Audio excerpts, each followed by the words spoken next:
Hi hello नमस्कार आदाब सत श्री अकाल दोस्तों। जीडीपी हर 3 महीने में हमारे देश में बहुत सी बातें होती हैं, बहुत सी चर्चा होती है इस टॉपिक जीडीपी पर, यानी ग्रॉस डोमेस्टिक प्रोडक्ट पर। Big story, India's GDP growth is pegged at 7.7% in fourth quarter of the year 2017-18 as against previous 5.6, 6.3 and 7% respectively. जब भी न्यूज हेडलाइंस में जीडीपी की बात होती है तो इकोनॉमी के ऊपर बातें होने लगती है। क्या इंडियन इकोनॉमी तेजी से ग्रो कर रही है या स्लो ग्रो कर रही है?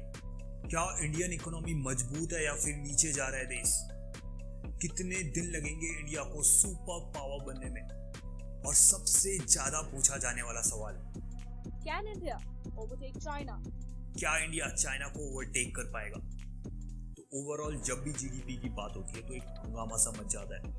तो आखिर ये जीडीपी है क्या and why should we even care about? आइए जानते हैं। दोस्तों, जीडीपी एक इंपॉर्टेंट नंबर है या फिर एक आप इसे टूल कह सकते हैं जो किसी भी कंट्री की ओवरऑल इकोनॉमिक ग्रोथ के बारे में या ओवरऑल इकोनॉमिक हेल्थ के बारे में आपको आइडिया देता है। अब मैं ये यहाँ पे नहीं कह रहा हूँ कि ये एग्जैक्ट फिगर लाके आपको देगा, बट ये एक आइडिया दे देता है, एक इंडिकेशन दे देता है कि किसी भी देश की इकोनॉमी किस तरफ जा रही है। अब अगर आप टोटल जीडीपी की बात करते हैं तो प्रेजेंट टाइम में इंडिया का total GDP $2.94 trillion per year है। अब ऐसे ही अगर आप दुनिया की सबसे बड़ी इकोनॉमी यूएस की बात करें तो उनकी total GDP $21.44 trillion per year है। ऐसे ही अगर चाइना की बात करते हैं जो कि आजकल बहुत इंपॉर्टेंट है, उसकी total GDP $14 trillion per year है।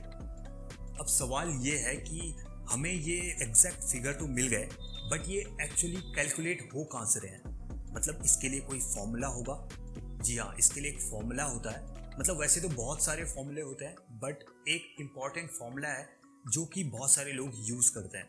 तो उसी के बारे में बात करेंगे, जो कि होता है जीडीपी इक्वल्स टू कंजप्शन, यानी कंज्यूमर स्पेंडिंग, यानी जो भी हम फिजिकल गुड्स और सर्विसेज खर्च कर रहे होते हैं, प्लस इन्वेस्टमेंट, यानी जितनी भी बड़ी कंपनीज हैं या फिर बिजनेसेस हैं वो अपने को एक्सपेंड करने के लिए इन्वेस्ट करते हैं with in a country, plus government spending, यानी सेंट्रल गवर्नमेंट या फिर स्टेट गवर्नमेंट दोनों मिलकर रोड्स, स्कूल्स, डिफेंस पर जो भी खर्चा करते हैं, और एग्रीकल्चर एक्टिविटीज़ पर खर्चा करते हैं, फिर इंडस्ट्रियल एक्टिविटीज़ पर खर्चा करते हैं।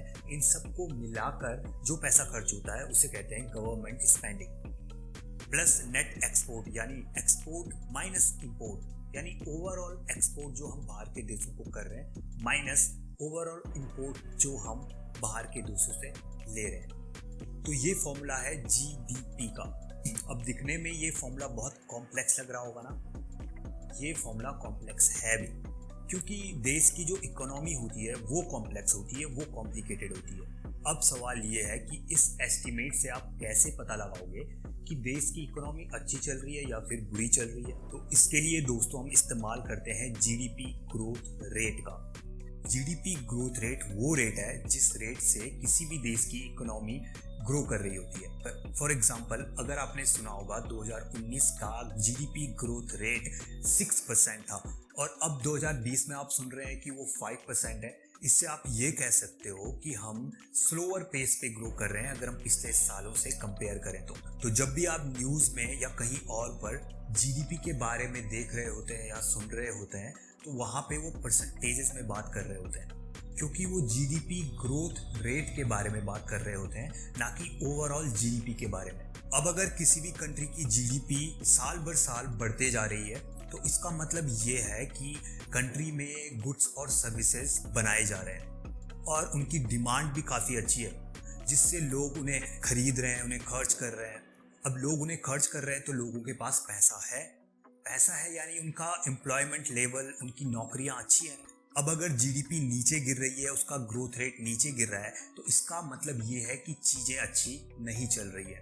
शायद देश में इन्वेस्टमेंट नहीं है या फिर डिमांड नहीं है, लोगों के पास पैसा खर्च करने के लिए पैसा नहीं है। अब पैसा उनके पास नहीं है यानी उनके पास एम्प्लॉयमेंट नहीं है, नौकरियां नहीं है, यानी देश की हालत अच्छी नहीं है। तो ये सिर्फ एक तरीका है जीडीपी ग्रोथ रेट को इंटरप्रेट करने का। ऐसे बहुत सारे तरीके हो सकते हैं इसे इंटरप्रेट करने के। अब यहाँ पे एक सवाल शायद आपके दिमाग में आ रहा होगा कि क्यों इतना जरूरी है कि हम एक हायर ग्रोथ रेट में ग्रो करें। मतलब आप सोच के देखो, पिछले साल आप 6% पे ग्रो कर रहे थे, इस साल आप 5% पे ग्रो कर रहे हो, तो क्या इतनी बड़ी चीज हो गई? हम स्लोअर पेस पे ग्रो कर रहे हैं पर ग्रो तो कर रहे हैं ना। तो ज़्यादा ग्रोथ रेट अचीव करने के पीछे लॉजिक ये है दोस्तों कि जितनी भी कंपनीज हैं, जितनी भी इंडिविजुअल्स हैं, जितने भी बिजनेसेस हैं, वो आपके देश में तभी इन्वेस्टमेंट करेंगे जब उनको लगेगा कि देश की इकोनॉमी अच्छे पेस पे चल रही है, तभी उनके गुड्स और सर्विसेज को भी फायदा मिल सकता है। तो जनरल आइडिया यही होता है कि पिछले साल के कंपैरिजन में हम इस साल अच्छे और हायर ग्रोथ रेट पर ग्रो करें। सो हायर ग्रोथ रेट यानी एवरीवन डूइंग ग्रेट, राइट? यानी सब अच्छा कर रहे हैं? जी नहीं, ऐसा हमेशा नहीं होता, क्योंकि बहुत सारे इकोनॉमिस्ट का मानना है कि जो जीडीपी है ये एक अच्छा मेजर नहीं है किसी भी इकोनॉमी को जांचने के लिए, किसी भी इकोनॉमी को जज करने के लिए। वो कहते हैं कि इससे अच्छा कोई मेजर होना चाहिए इकोनॉमी को जांचने के लिए, उसको जज करने के लिए। मेन कंप्लेंट ये की जाती है कि ये बहुत से फैक्टर्स को अपने में इंक्लूड ही नहीं करता है, जैसे कि population, participation of people in the economy और distribution of resources. Basically GDP growth rate का ऊपर जाना ये इंडिकेट नहीं करता है कि वहाँ के लोगों का लिविंग स्टैंडर्ड ऊपर जा रहा है, अच्छा हो रहा है। जीडीपी ग्रोथ रेट इम्प्रूव होने का मतलब ये भी हो सकता है कि कुछ गिनी चुनी कंपनियां या कुछ गिने चुने लोग इम्प्रूव कर रहे हैं, ग्रो कर रहे हैं बहुत तेजी से, और ऑन द होल जो मेजॉरिटी ऑफ पीपल है या मेजॉरिटी ऑफ कंपनीज हैं वो बिल्कुल भी ग्रो नहीं कर रहे हैं। एक और जो कांस्टेंट क्रिटिसिज्म किया जाता है जीडीपी के अगेंस्ट वो ये है कि ये अनपेड वर्कर या अनपेड लेबर को अकाउंट में नहीं लेता।